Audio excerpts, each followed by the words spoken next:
All right. Good afternoon or good morning, everyone, depending on which time zone you're joining us from.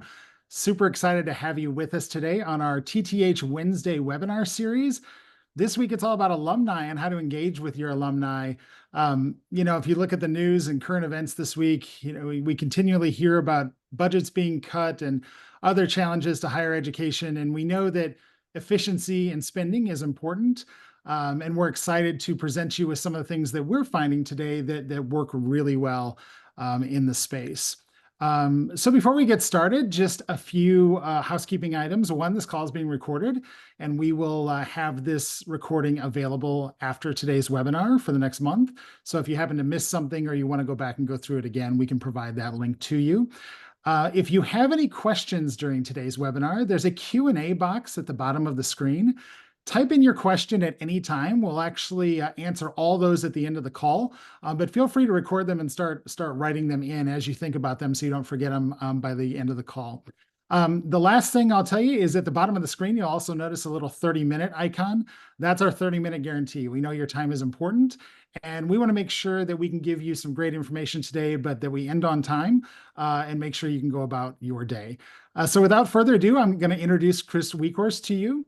Chris has been at Tele-Town Hall for over 3 years, and he really focuses on Tele-Town Hall's products and services and the applications in this space. So he works with colleges and universities on figuring out how to use their existing communication methodologies along with what Tele-Town Hall provides to really amplify your impact. So whether it's texting or virtual town hall solutions or data appends and enhancement or anything in between, Chris is going to walk you through some tips and tricks today using our products that can enhance what you're doing and better engage your alumni. So without further ado, let me introduce Chris to you. Chris, take it away. Yeah, thanks, Matt. Hey, everyone, and welcome to today's webinar. Like Matt mentioned, we are going to be in and out of here in 30 minutes. I know for me, specifically, the Masters is on. It has started. So I don't know if you're planning on watching it, but it has started. So we're going to get in and then get out. So whether you've been in this industry, your higher ed alumni engagement industry for 20 years or just 20 days, you're becoming familiar with the challenges faced. So whether that's an increased difficulty in reaching your younger alumni demographic, an increased competition for donor dollars with other nonprofit organizations, limited department budgets and resources, or what I think is one of the most important one, keeping your donors and alumni engaged throughout the entire year without causing donor fatigue. You're familiar with those challenges. So today, we're going to uncover some of the biggest challenges that I'm seeing with our current clientele and what they're doing to pivot from those challenges to become successes. We're going to give you those tips and tricks that they're utilizing. So maybe you're using them currently and it's just a good reinforcement for you. Or maybe this is a light bulb moment to where you can implement those strategies within your own organization. And then briefly, we're going to discuss how Tele-Town Hall has fit into their communication efforts and their outreach strategies to make it more efficient. So if you haven't heard about Tele-Town Hall, that's okay. I'll just quickly hit on this. We've been in business for over 2 decades now. We've helped over 11,000 clients connect with over 1 billion constituents, members, alumni, whatever the case may be that they're outreaching to. We've helped them become more efficient in their outreach. And with that, whether it's through our voice platforms or our texting channels or our data appends, we've helped countless organizations boost their favorability, improve their member education, and really add meaningful impact and value to your outreach. So like Matt mentioned, my name is Christopher Weekhorst. I've been a strategic account director here at Tele-Town Hall for just over 3 years. And over those 3 years, I've seen countless of outreach approaches and techniques, some good, some not so good, which is why I'm really excited today to dive in and share with you some of the keys and the tips and tricks that our clientele is using to become more successful. So what are the biggest 3 challenges I'm seeing in higher ed over the last several years? Undoubtedly, you're aware, reaching and capturing Gen Z millennial alumni. This is a tech-savvy group. They are much different than our baby boomers and our older generations when it comes to how to contact them and what they're interested in. Second challenge is effectively communicating the impact of their donations and support within your organization. And the last challenge is effectively segmenting data, your data, for tailored messaging and outreach to each group, whether they were athletes, they were in the fine arts, whatever that might be, segmenting your data for tailored messaging. So let's dive right in. I know we're here for 30 minutes. So, challenge number one, reaching and capturing Gen Z and millennial donors. We know that there's a ton of different factors that's facing this generation compared to previous ones. Whether it's financial factors, Gen Z and millennials giving priorities have changed compared to previous generations. And really, the mindset and mentality of this group is vastly different from others. So, one thing that a lot of our clientele has done to captivate this audience within the donation space is provide giving options. So whether that's giving options to a specific fund, whether that is giving options to a general fund, whatever the case may be, we need to be able to expand on that. So what our clientele is doing is they're providing monthly giving options. Think of it as like a subscription model. This generation overwhelmingly supports giving on a monthly basis compared to just the donation once a year. That plays into their financial standings, whatever the case may be. They actually prefer it. Gen Z is around 62% prefer to give monthly rather than one big check a year. And the millennials are around 58% that would say, hey, if you gave me a subscription model to give, I'm going to do that more likely. And what do we know about giving monthly? You're actually kind of playing a little mind trick to these individuals. If they're only going to donate once a year, they may give $100, $200, $500. But if we can give them an option to give monthly, we're seeing donations roughly 6 times higher when they can give monthly. A lot of these individuals say, hey, I can give $20 a month, $30 a month, $50 a month to my organization instead of that just that one time a year, which we know helps you get more donations down the road. Believe it or not, this demographic doesn't like to see their side lose. So when we're doing a donation push or participation push, whether it's a week of service or something like that, we need to promote competition within this base. So one way you could do that, I just mentioned it, create multiple funds that tailor to their interests that the alumni have. So what do I mean by that? If your alumni was interested in athletics when they were in college, they went to every sporting event, create funds that they can give that interested them. The other thing too with this demographic is they overwhelmingly support match donors. So if we have a alumni who's willing to say, hey, if the men's lacrosse team raises $10,000 during the donation push, I'll match that. Your alumni in this demographic's more likely to donate to that fund if they know that someone's matching that donation. So promote those individuals, get their name out there, get what they're doing out there effectively to really boost that fund's attributes and donations to it. And the third strategy is, their preference to being reached has changed. It used to be emails, maybe some direct mail pieces were efficient enough to reach demographics, not necessarily this demographic. So what we need to do is make sure you have a department Facebook page, Instagram page, whatever the case may be. That's where this demographics is and are a lot of their day. They spend their day scrolling on Instagram. So if they're seeing posts from your organization, it's going to create familiarity. It's going to keep them in the know. And what you might want to do is instead of emailing this demographic, we might want to reach out to them via text message. We know that these demographics are more willing to open a text message than they are an email. So if you're not utilizing text messaging, that's something that you might want to consider. Now, what do we know about texting this demographic? Well, more than 60% of Gen Z and millennials say, hey, I want my alma mater to text me compared to email and direct mail. But the staggering thing is less than 50% of higher ed universities are utilizing texting to reach their alumni and donors. So like I said, if you're not utilizing text messaging, that might be something that you can do to activate your alumni within this demographic.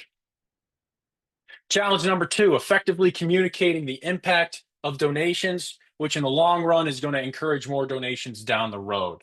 So how can we do this? Well, the first thing is we need to create urgency during your giving campaigns. Whether this is saying, hey, we have until Friday to raise $100,000, $200,000, whatever the case may be, try at it.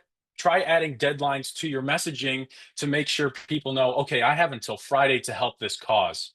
One way we can do that effectively is having continuous newsletters, whether that's through email or text messaging or just a post onto your website.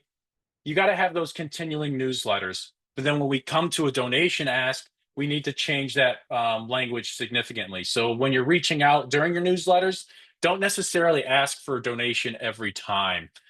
Make sure that's going to be, around the day of giving, week-long giving campaign or Giving Tuesday. Make sure we have those deadlines, create that sense of urgency, use vastly different language within those asks. The second thing is we need to emotionally connect with individuals. We know people connect with people.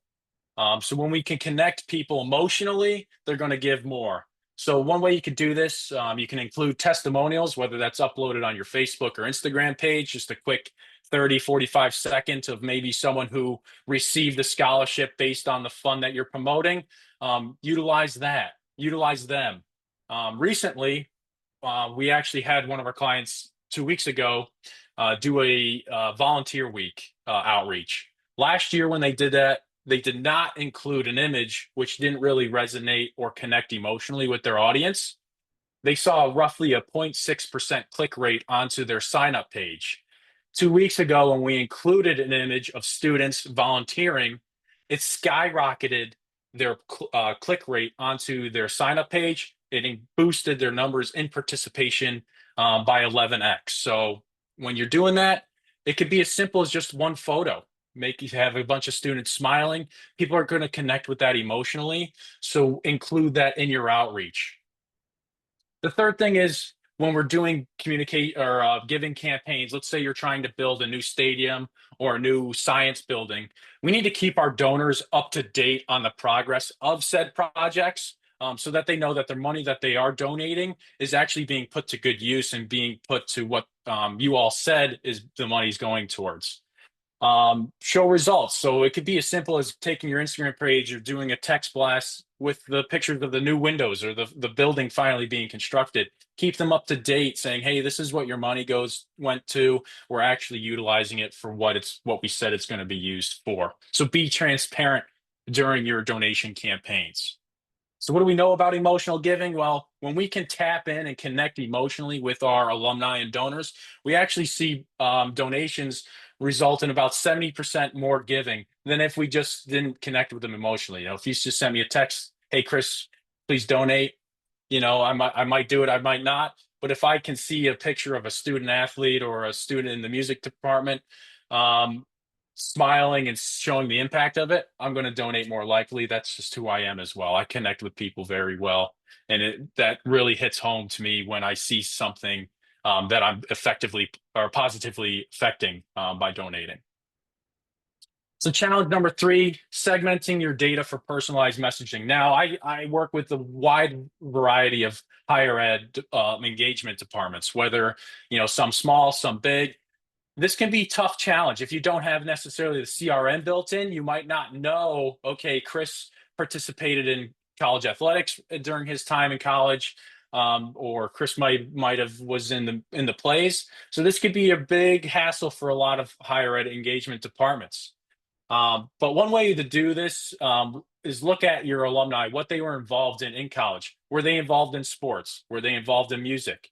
Were they part of missionary trips? Whatever the case may be, use that data that you have, and then target them with messaging that relates. So for me, I played college lacrosse. If you send me something athletically, I'm going to read it. I'm going to open it. But if I get something about the fine arts, not that I don't necessarily care about it, I'm just not as likely to read through it and see what the university is needing from me for that cause. The second thing is look at engagement levels. If you have a group of alumni that is clicking every email, opening every text messages, visiting your links, use those alumni that are most engaged and try to promote them to be an ambassador for your organization. That's going to allow them to tap into their own network, and promote the causes that you're trying to reach, and get money for. You know, being an ambassador is a great thing. It shows that you're engaged. So look at them, send them more materials, promote them to be an ambassador. And then also it really helps you target your messaging more effectively too. If we have, an invite that we know, okay, not many people are going to sign up for, just send it to the ones who are, are going to sign up for. That's going to make and boost your numbers. And like I said, invite them to be an ambassador for your organization. And one way to find preferences is to include donor feedback or alumni feedback surveys. This could be as simple as, "Hey, Chris, this is the XYZ alumni department reaching out. How would you like to be communicated with in the further? Would you like emails? Would you like text messages, direct mail, whatever the case may be?" Utilize surveys to really find the preferences of your alumni. Can also include, "Hey, Chris, what do you want to be reached out about in the future? Is it just sports? Is it university news? All that above, all the above, whatever the case may be." This is going to help you create segments within your data, to effectively communicate with them and avoid burnout. That's the biggest thing, is we want to avoid burnout. If we're sending people, material that they're not interested in, it's eventually going to cause burnout. So if we can send them only stuff they're interested in, it's going to prevent that from happening, which is going to keep your alumni happier and more likely to donate down the road. So what do we know about tailored messaging? Well, it actually increases donations roughly 30%. Like I mentioned, if you sent me something based off of athletics, I'm most likely going to open it. If you send me something about the fine arts, I'm maybe not going to open it and read it. So make sure you're sending tailored and targeted messaging. That way you're going to see a bigger effort in your donations. So how does Teletown Hall fit in? I'm going to preface this by saying, we're not a one size fits all company, or a vendor, I should say. So if you already have a texting platform, that's totally okay. You can utilize our other pieces that we offer, to supplement your already ongoing engagement. So one thing I mentioned is preference, how to find the preference. We do have a polling solution that we can easily help you find what they're looking for, how they want to be communicated with, and what messaging they want included, sports, fine arts, or whatever the case may be. We can help you find that very easily. The second thing is reaching those Gen Z millennial alumni through our texting platform. This is really great. Like I mentioned, our client 2 weeks ago added an image to his outreach, that his other vendor wasn't allowing him to do, which he saw an 11x return on their click rate, through the texting platform. Emotionally connect. We have a thing called Tele-Town Hall events. That's our signature event. That's how we were started. Think of it as kind of like a live podcast, that is a phone call. So as your alumni are going out throughout their day, they receive an automated call asking them to stay on the line to join. They can hear directly from scholarship recipients. They can hear from the president of the university, your athletic department. Really, anybody can connect to this conference bridge, and just hear your keynote speakers, which is really going to hit emotionally. A lot of our studies that have been done on Teletown Hall events have shown that even though it's not necessarily a one-to-one conversation, the participants are only hearing from your keynote speakers, the viewers and the audience believes it was a one-on-one call, which is huge if you know statistics on one-on-one donating in the calls. And the fourth thing is segmenting your data. That's something I really take pride in, is taking a look at what you have available, and providing recommendations for it. How can we target each audience more effectively? And then we can help you obviously with that, with the segmenting data part. If you don't have that, we can do a poll first to figure out, okay, what alumni wants to be communicated with, and how, and what kind of messaging can we target these individuals with that it's going to be most relevant to them. So I just want to thank everybody for attending. I know we said 30 minutes, so we got plenty of time for questions. And as a thank you for attending today's webinar, you do get a discount code or a discount when you decide to move forward with one of our outreach solutions. It's going to be a 30-minute or a 30% discount to your event. That's going to end at the end of May. So you have plenty of time to take advantage of that discount for just attending today's webinar. And I believe we just dropped my calendar link in the chat. if you wanted to schedule some time that works best for you, or even just if you just wanted to jump on a call and say, "Hey, Chris, here's what we're doing. What do you recommend that we can, maybe do better?" I'll be happy to set up some time with you to go over that. So now, like I said, if anybody has any questions, go ahead and put those in the chat, and we'll get to them here shortly. Thanks, Chris. That was awesome. If I did my math right, I just learned something new today. So 11x on that latest test you just did. So that was the response rate was over 7%. Text Yes, was it was 100. a 7.6% response rate, which they couldn't believe. Based Wow. off of previous numbers where they didn't have the image included, they were averaging, 0.6, 0.5%, less than a percent. And then when we looked at the stats after this event, they saw 7.6%. They couldn't be happier. Oh yeah, that's awesome. So as a reminder to anybody, if you have questions, just drop them in the Q&A at the bottom. I've got a couple here I'm just going to read off. One question, I'm not sure I have the most up-to-date data for my alumni. How do you help with what do you do? Yeah, so that's a huge challenge that we hear across the board is, yeah, we have data, but it might not be the most up to date. People might have moved, they might have changed their phone numbers. We do have the ability to append your current data. So if you're missing information, you can give us your list and we'll append it for information that you're looking for. We also have access to alumni data. So we can figure out, okay, Matt Kanagi went to XYZ University. Here's his most up-to-date information. So that's something we could do either to data append the files that you already have, or we can get you data that you might not have. Okay, great. Looks like we've got two more. So with the clients you work with, do you see best times to call or text or any patterns that way? Yeah, absolutely. So the biggest thing is we want to look at who we're dialing out to. So if we're dialing out to individuals between, let's say, 25 and 45, they're most likely working throughout the day. So if we're going to do a Tele-Town hall event, we might want to wait until late afternoon when people are getting off of work. That's really going to boost your audience and boost the number of attendees. If we're calling a group of older alumni, that maybe mostly retired, we can give them a call during the day, and it's not really going to affect their day. They're not at work; they can answer the call during the day. Now, to text people, what I usually recommend is try to hit people when they're on a break. So, like I mentioned, or the younger demographic, um, send them a text during their lunchtime. Whether that's noon to 1:30, sending them a text in the morning around that 9 a.m. mark, or even at night. So when they're getting off of work, they might be sitting on the couch watching TV. Send them a text then because they're more likely going to be able to read through it, look through it, and really click on those links that you send. Awesome. Yeah, that totally makes sense. Mm-hmm. The last one I No, the see. one add on to that too, Matt. My apologies. Um, Also, if you're reaching out in the fall, this sounds kind of funny, but we need to look at what sporting events are going on as well.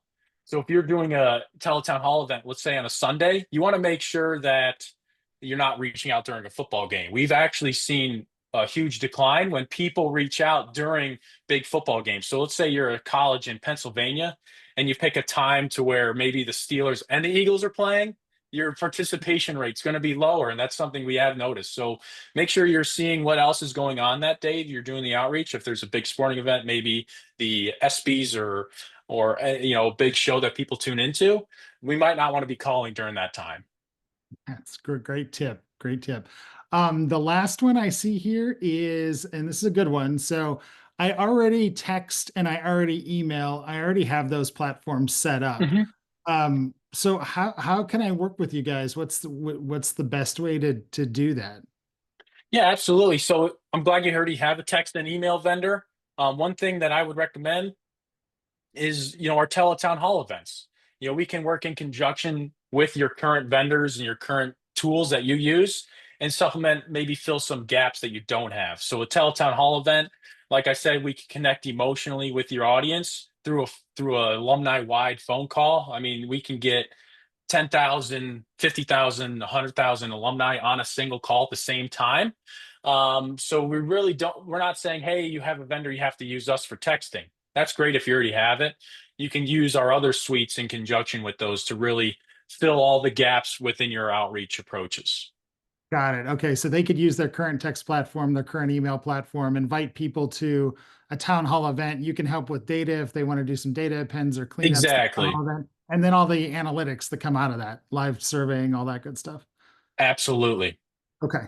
That's great. I don't see any other questions. So for those of you who attended, thanks for joining. Again, we'll have this webinar available to you if you just reach out to Chris, and his link is also in the chat. If you want to reach out and schedule a complimentary 30-minute consultation with him, he'd be happy to walk through your existing program and give you some tips. So thank you for joining, everyone. We appreciate it, and we'll see you on the next Wednesday webinar. Have a good one, guys. Thank you.